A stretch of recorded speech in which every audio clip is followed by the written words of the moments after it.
My God, if y'all did not watch Thriller 40,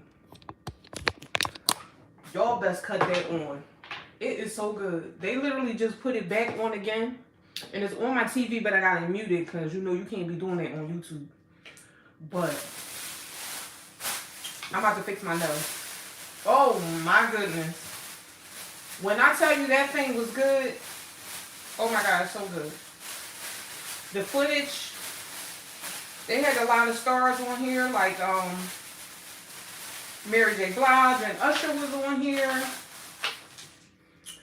A lot of people. Brooke Shields, which, Lord forgive me. Brooke Shields was on there looking like Caitlyn Jenner. Lord forgive me. I don't mean no harm, but it was so good. Michael Jackson, he probably is just flat out the greatest artist. Like, he probably, like, ain't nobody gonna be able to top his action. All the stuff he was putting out there, like, he came out there and blew it up. Like, he was amazing.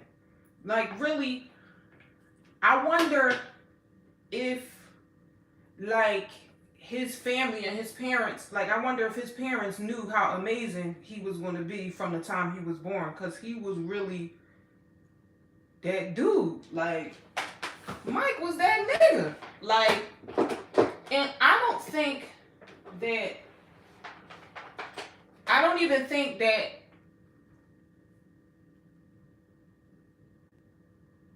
he knew how great he was as an artist and as a creator, because, like, I feel like Mike was confident, but you could still see, I don't know if it was from his surroundings or from the people around him, but I feel like in some of the interviews that they showed, like, you could hear some of the doubt.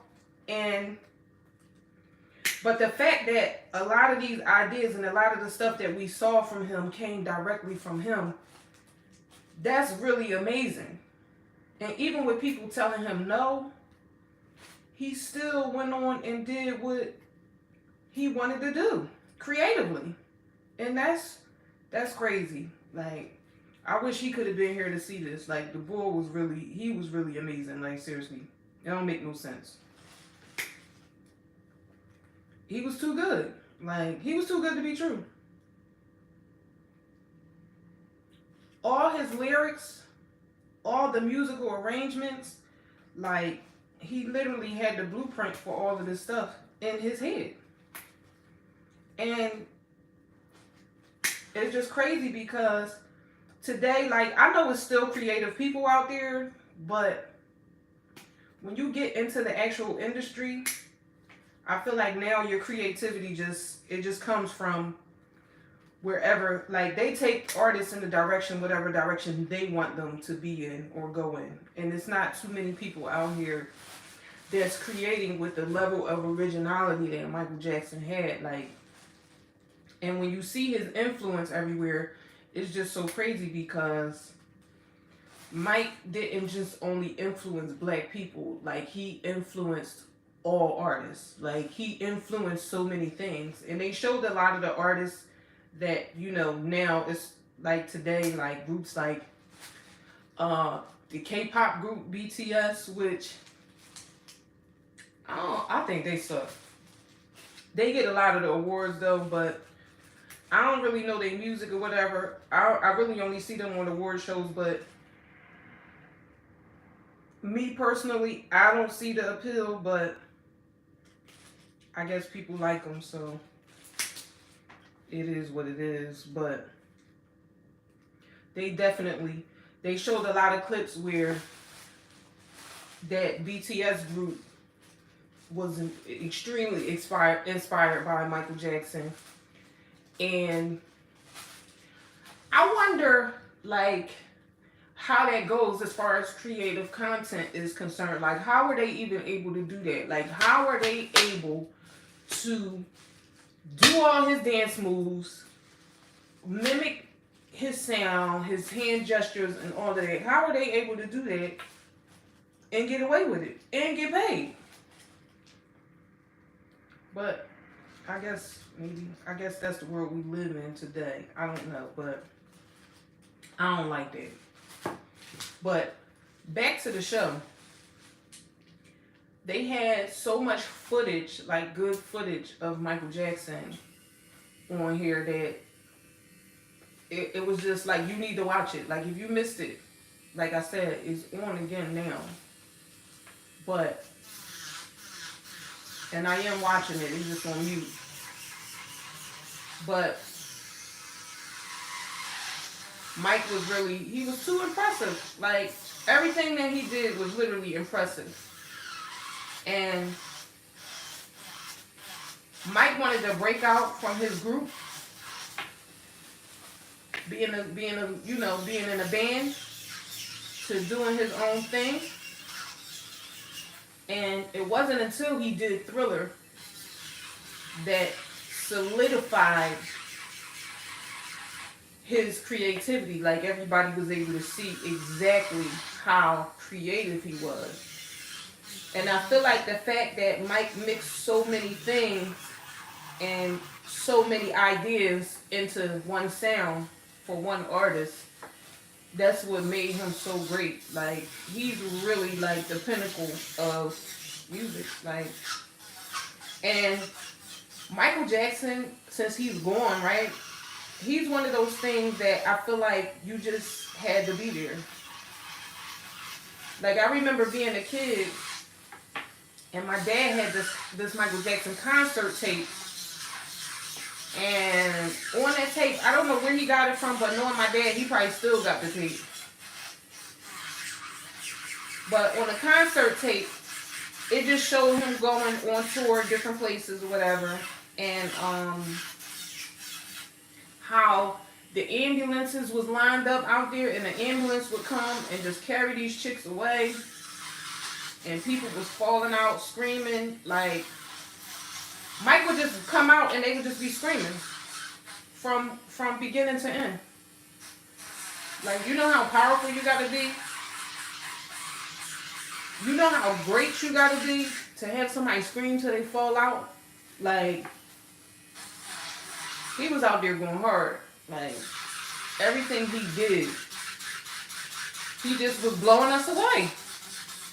And they only really got into like this album, like the Thriller album, obviously because it turned 40, but it was just good to see Michael Jackson talked about in a good light and not none of the negative stuff, that came later after this, like as his stardom grew.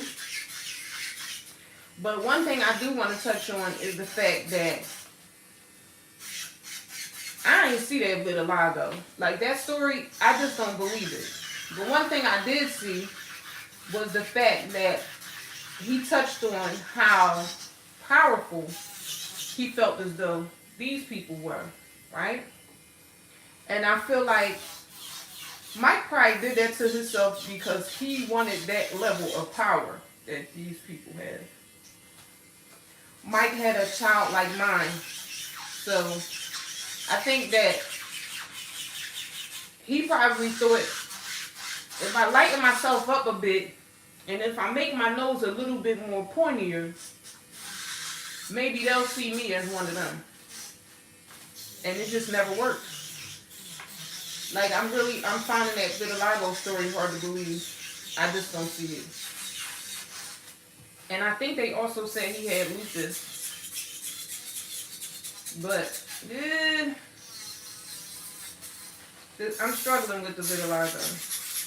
Because even like the pictures that you see online, or the random pictures that you might see of him, they look edited. They don't look real to me. I'm so sorry. And in today's world of like AI and all of that, you just never know. Like, you can't even tell what's real and fake anymore. So, I mean, that's something that we'll never figure out. That's just my observation. I don't think the man had vitiligo. I think he wanted that power that he saw from being a different complexion. But Mike was so great and he was so talented. Like, I didn't know that Mike was really the start of black stars being on MTV. Like, and then I didn't know that his video Thriller was that expensive. They said that he spent $1.2 million on that video when the budget for videos back then was only like 50 grand. And he was willing to put that money up because that's how much he believed in himself. He was willing to put that money up on his own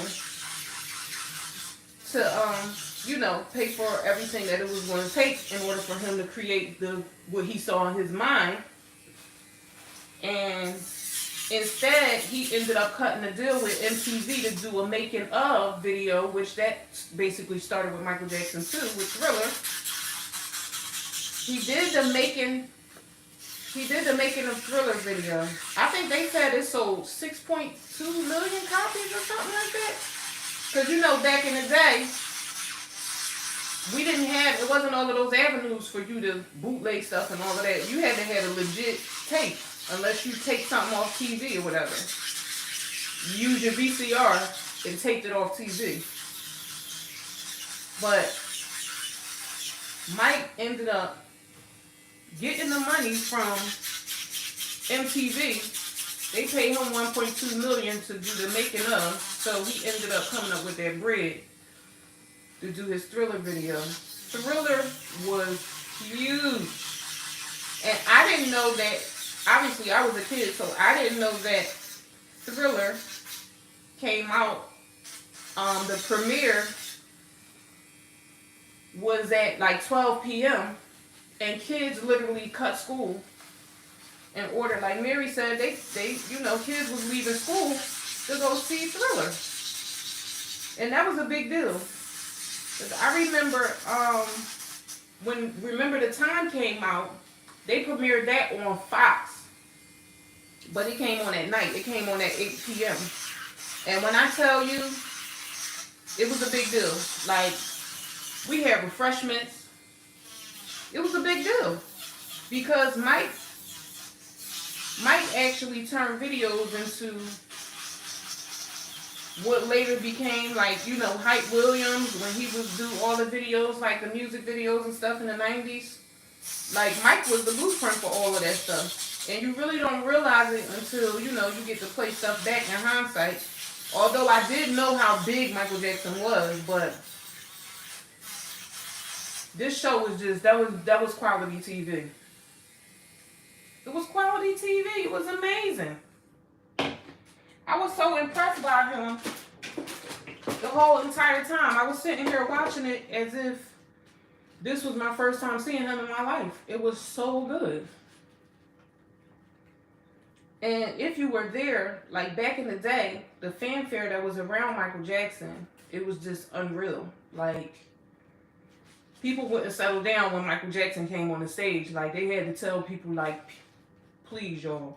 Like, after he hit that moonwalk, they had to tell them in the audience, like, look, y'all, y'all got to settle down. It's too much going on. We still got more show left for y'all. Y'all got to settle down.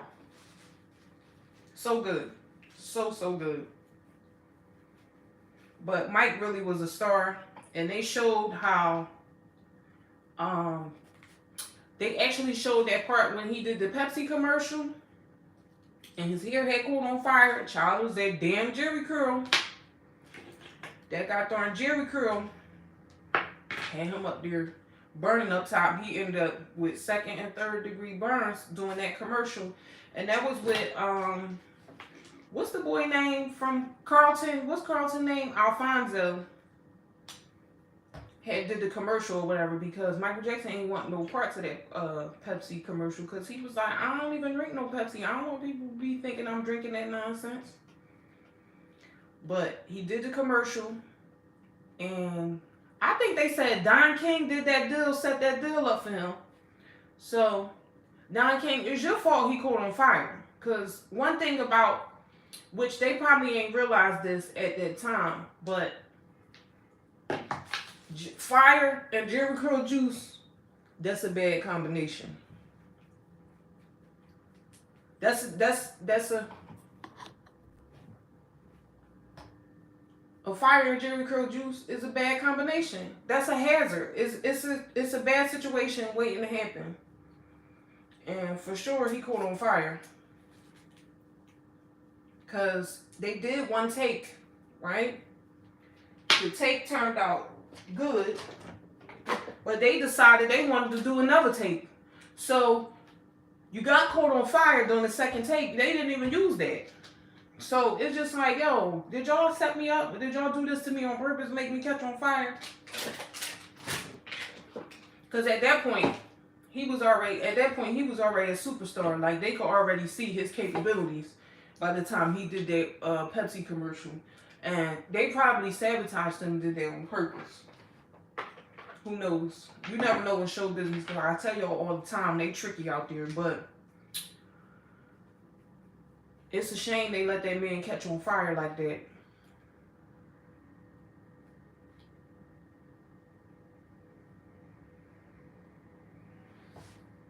Sorry, I was sitting here. I'm sitting here still looking at it with it muted. But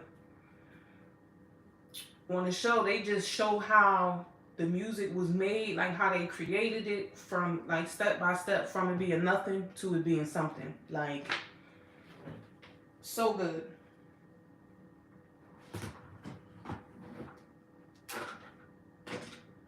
And it just shows you how shady the music business was from the very beginning. Like, and I get that with MTV, like that was like a MTV, like they was more like rock and all of that, but who cares? Like, music is music. If this is called music television, it wasn't called rock music television. It was called MTV, M for music. So I just don't get why. And then plus, the black acts and the black artists were generating a lot of money, so I don't understand why they even why they didn't play certain artists, especially when they were of a certain caliber and they were really big. I don't understand that. But when you listen to these stories, it makes you realize like how Usher, because Usher is on there too, and he talks about how the Billie Jean song created, fanfare over Mike, because Mike, you didn't know whether that story was real. You didn't know whether it was, just something that he was saying, if it was a rumor or what. But it made you more interested in him, because it's like, ooh, he got a baby that ain't his, which he probably started that whole thing with Maury and all them, and Jerry Springer, because he probably was the first nigga to say, that ain't my baby. And if he wasn't the first one, he probably kickstarted it off by putting it on wax. But y'all know I told y'all about that story too on one of my shorts, because Billie Jean really was Mickey Howard now. And Mickey Howard got a son that allegedly is supposed to be his, but it really was Joe Jackson's baby. And him and Joe Jackson always had a weird little beef jumping off, so I don't know, but allegedly, don't quote me on that, but you could definitely go look it up. But y'all best cut this show on while y'all can catch it again, because it be stuff that come on like this, and it be so good, and then when you be flipping through the channels, you never see it again. But all of this bull crap that they be having on TV, you look up, they be playing over and over.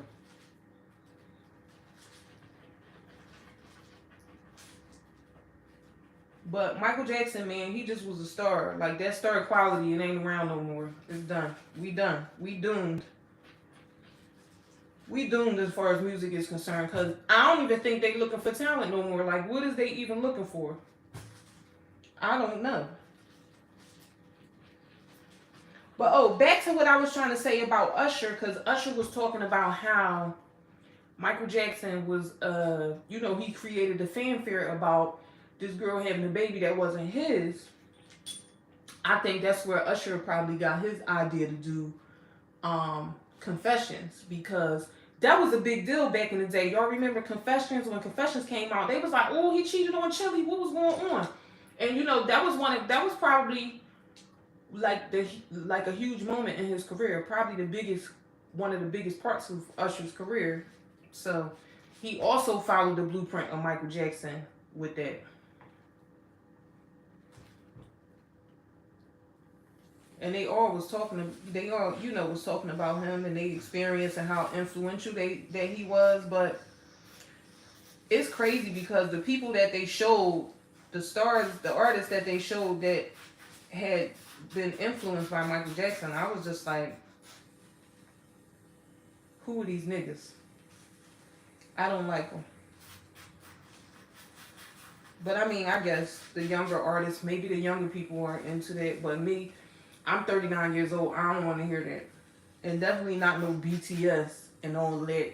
Because, like, I'm into a little pop. I like some of the little pop songs here and there. Like, but I just don't see.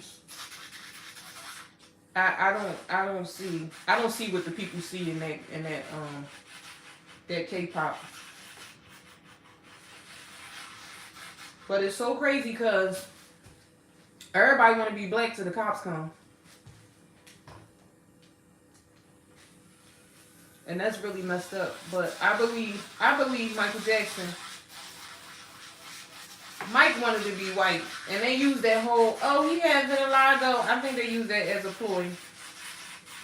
And I could be wrong, but I think Mike was impressed by the amount of power that they had as far as, what they were able to do as people.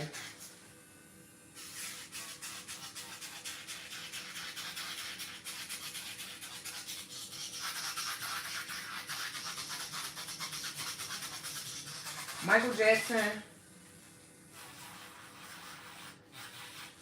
was not only lit because he had the he was a child star, but when you could run it back and leave a group and be bigger than the group that you were in, that's a big deal. Like, seriously. And the fact that he was able to build and develop and create and spawn so many careers from that's amazing.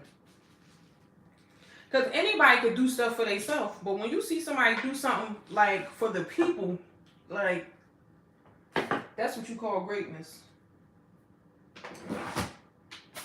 Michael Jackson, he was that dude. And they were saying, like, I'm looking at him right now, like all of these old pictures and all of the old videos that they showing of him with the makeup and stuff. Like, I really only see that he had on blush. I don't really see multiple colors on him like they try to show these pictures that you see online. I don't believe that story. But Mike, he was really great. Like, beyond belief. And even to the point that little kids know who he is. Like, little kids that wasn't even here, like, he's long gone. And I feel like his music is just going to forever live. Like, his music is going to live on and on and on and on. Like, I don't think he'll ever be forgotten. Because he was just that big. I feel like he'll always be mimicked in music in some form or fashion.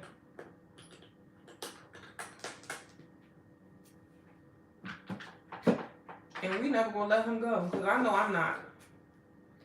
Michael Jackson had an audience that was like, you could be a little kid, you could be an old man. Everybody had Michael Jackson was their favorite in common. No matter what color you were, no matter who you were. Everybody. He was everybody's fave. And that's impressive, especially coming from where he came from. It was a part on here too where they were talking about how when he got his first plaque, that he had Jane Fonda give it to him, right? And they said that Michael Jackson had her give him his first plaque because he knew the star quality and the power of And that's crazy. Because there was so many big stars of his own kind that he could have got there from. But he knew that if he wanted to take it to the next level, he had to get involved and get co-signed from certain stars that were not like him. So these were his ideas, and I didn't know that either.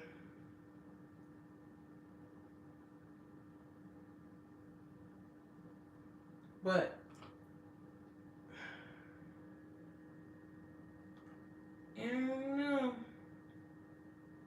I'm definitely gonna sit here and watch this whole entire thing all over again.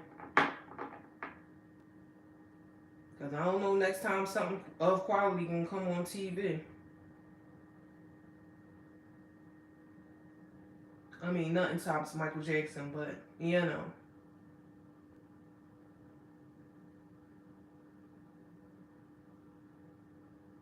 Mike had a hard time getting on MTV. He was like tough crowd, honey.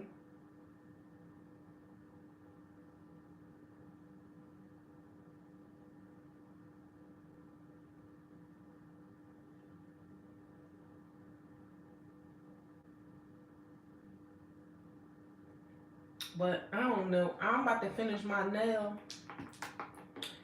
And if y'all watch the show, y'all tell me what y'all thought about it. But I thought it was amazing. Even if you don't catch it on TV right now, find it on, it's going to be on one of them streaming apps. They said it's going to be on, I don't want to say the wrong one. Is it Peacock or Hulu? Whichever one of them is associated with Showtime is going to be on there. So if you don't catch it on TV right now, watch it because this man is amazing. It don't get no better than this. See y'all.